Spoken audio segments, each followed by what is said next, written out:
First of all, I must say that this panel left me so disturbed.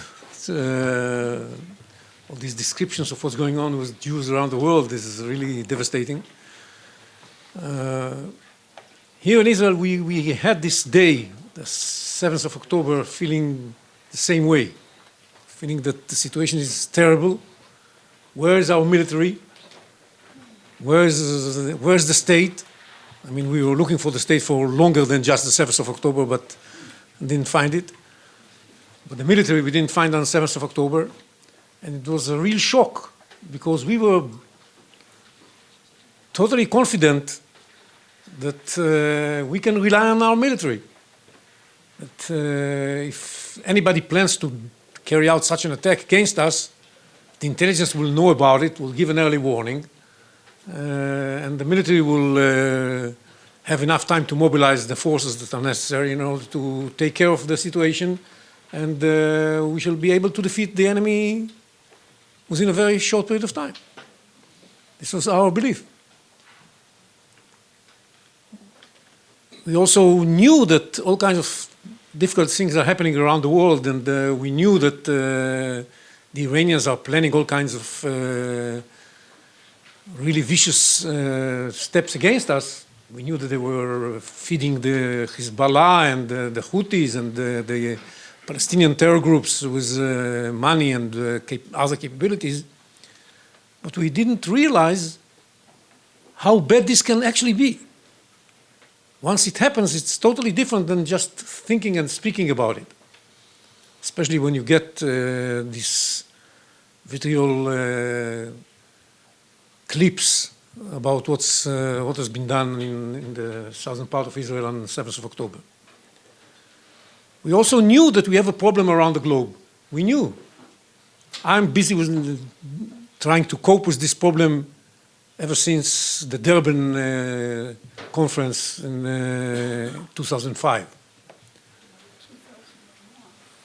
Sorry, 2001. 2001, you're right.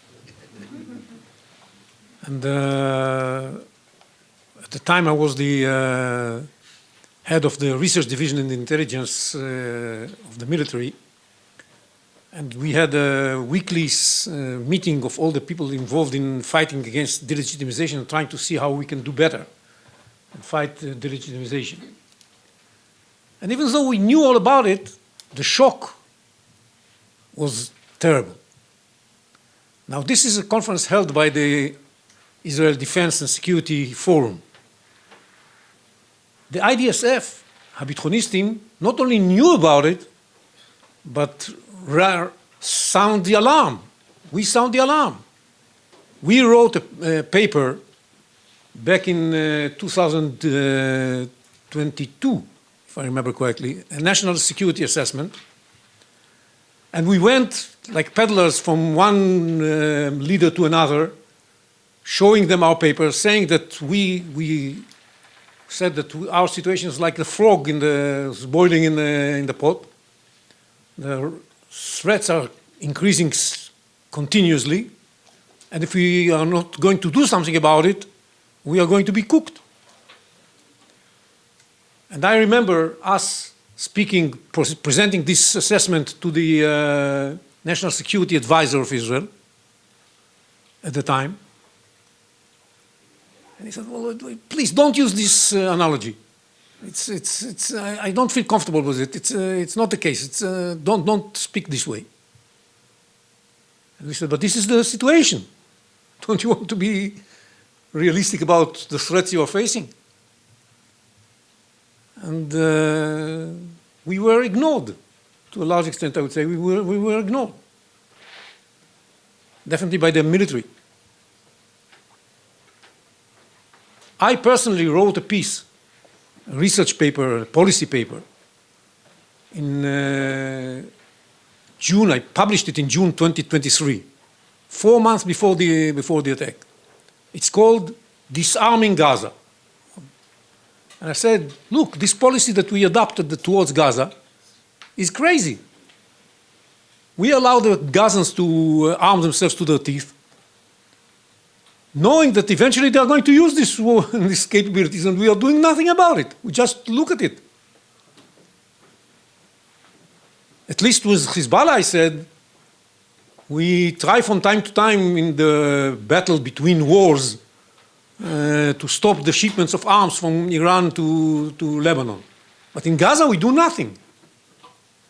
We have to adopt a totally different approach. And I said, I know what the Prime Minister is now repeatedly saying it. I said, I know that we don't have a legitimacy at home for launching an operation in Gaza. I know that we don't have international legitimacy for carrying out such a new policy, a new strategy towards Gaza. I know it's going to be very costly when it comes to people that are going to lose their lives once we are going to change the situation in Gaza. But if we don't if we are not going to do that, the price we are going to pay is going to be much, much, much, much, much higher.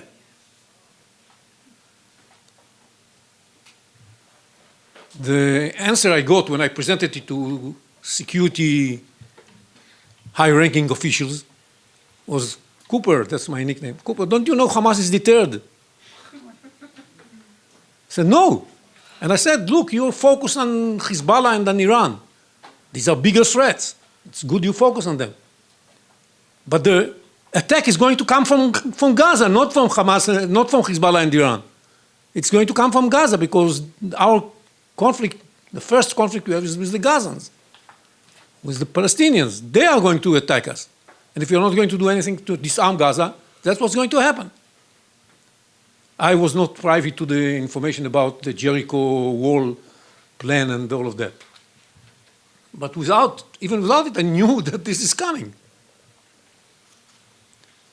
Now, how come we didn't manage to do anything about it? We have adopted, and I wrote a piece, a very good piece, I believe, together with Joel Fishman sitting here, about the problem we have. Not only us. The fact that we are having this conference together with you Europeans is because most of you have adopted the same policy. We have adopted a policy of willful blindness. We know what is the threat. We can feel it, we can see it upcoming.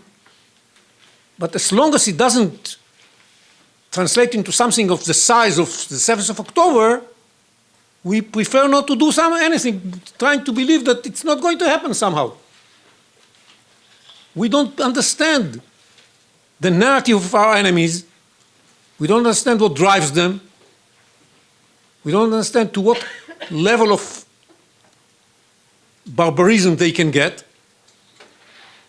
And we want to convince ourselves that it's not going to happen because it didn't happen until this moment, and it wouldn't happen the next minute. Nonsense. That was exactly the mistake done by the intelligence on the 7th of October and by our leaders and the military leaders on the 7th of October. Since there was no such attack of the kind of 7th of October until 7th of October, let's assume it's not going to happen. Let's go to sleep and spend some more time sleeping until 8:30 in the morning, and then we shall reconvene. This willful blindness is extremely dangerous. It was dangerous when we concluded the Oslo agreements, ignoring the fact that for Arafat and the Palestinians, this is just a tool, to promote their interests, no intention to make peace with us, no intention to accept Israel as a Jewish state. It was the mistake we did when we disengaged from Gaza, believing that the Palestinian will somehow prefer prosperity to causing more damage to Israel. And this was the same mistake we did on October 7th at 4 o'clock in the morning. It's time to wake up. I hope it's not too late. I don't think it's too late. But we have to wake up. And I'm telling you, Europeans, learn our lessons before you end up in the same situation. And I tell you, frankly, the Americans have not learned the lesson. They do come to our support to defend us against the Iranians and all of that. But still, their main purpose in everything they do here is to avoid a wide range a wide-scale war. Ignoring the fact that the Iranians, using the Russians and the Chinese, are all about having this wide-scale war. They want it. Maybe not now, because they still want to make sure that they have a nuclear weapon. But basically, this is what they want. So our tension with the United States and with Europe, but even with the United States, is about what is the meaning of what happened?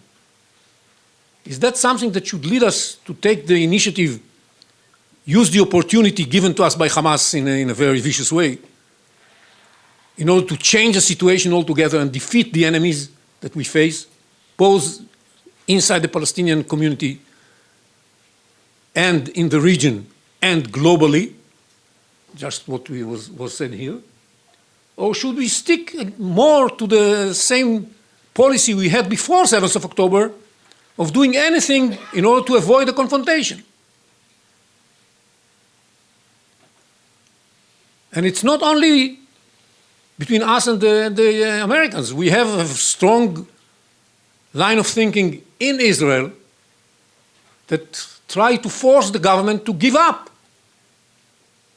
Let's give up to Hamas and buy some more, maybe years, maybe only months of quiet, because they are now suffering, so it's going to take them a while before they regroup and rearm.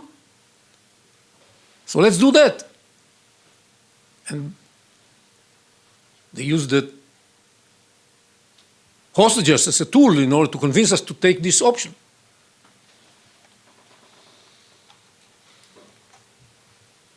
It's a mistake.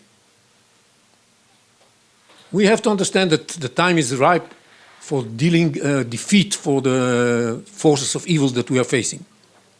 First of all, we have to take care of the Palestinian narrative. Anything short of dealing with the Palestinian narrative will lead us to another situation like 7th of October eventually. That's why we need to be very clear about the day after, and we shall discuss it in a minute.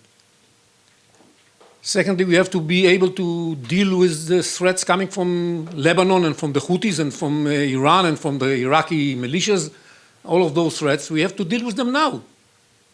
Tomorrow they are going to be bigger. Iran is so close to having a small arsenal of nuclear weapons, not only a nuclear weapon, but an arsenal of nuclear weapons. They have enough fissile material for something like 15 bombs that they can produce within 1 year. Do we want to wait until they have it?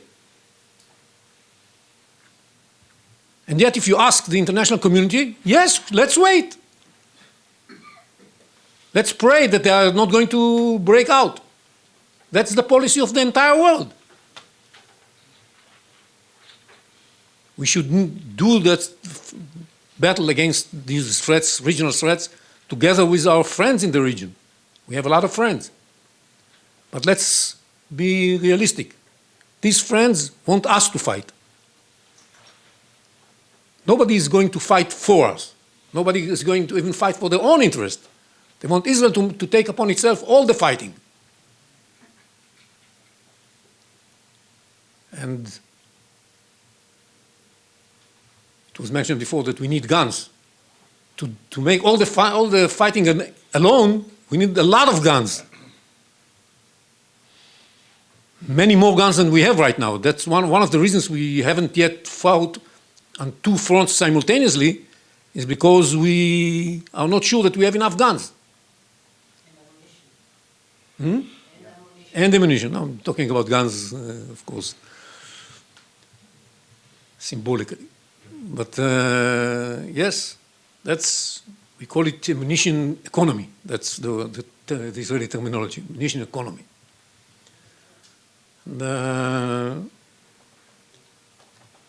And at the same time, we have to fight the war against anti-Semitism, because if we don't have international legitimacy, we are not going to be able to fight the other wars that we have to fight on the battlefield. You need legitimacy.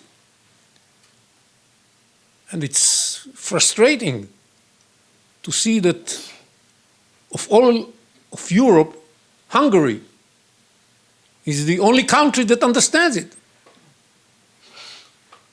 I really appreciate this position of the Hungarians, but this is crazy. When you listen to everything said by Joseph Borrell, it drives every Israeli crazy. So, what's wrong with this? We believe that we fight for him. He wants us to lose. So it's amazing.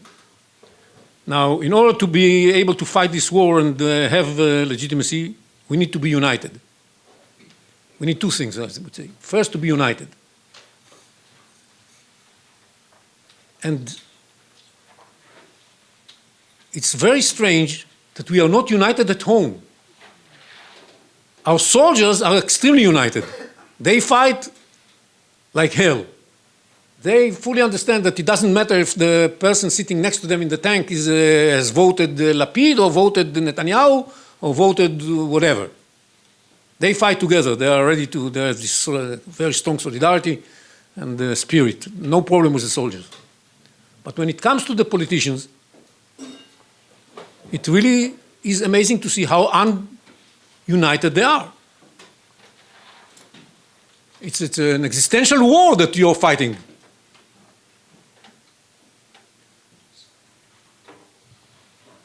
Unite.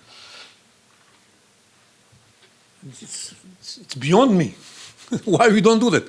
In previous wars, we did it. In 67, 73, when there was a need to unite, everybody understood they have to unite.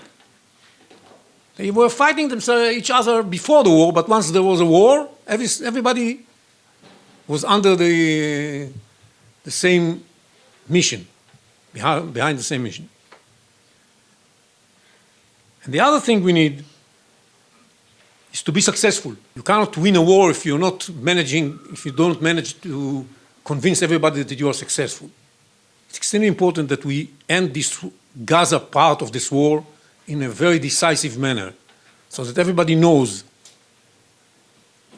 everybody in Israel, everybody in the region, everybody in the Palestinian arena, everybody in the international, global arena, that everybody knows that Israel has won the war. It's important, to send a clear message to our enemies that it's not a good idea to fight against us. It's a message that would strengthen our unity, knowing that we are able to win this war. It's a message that's important to all those anti-Semites around the world that we heard about them here, to know that Am Yisrael Chai, the people of Israel is alive, and is winning. That's a very important message, and for our friends in the region, it's also a very important message, because they rely on us to be successful and victorious, to protect themselves.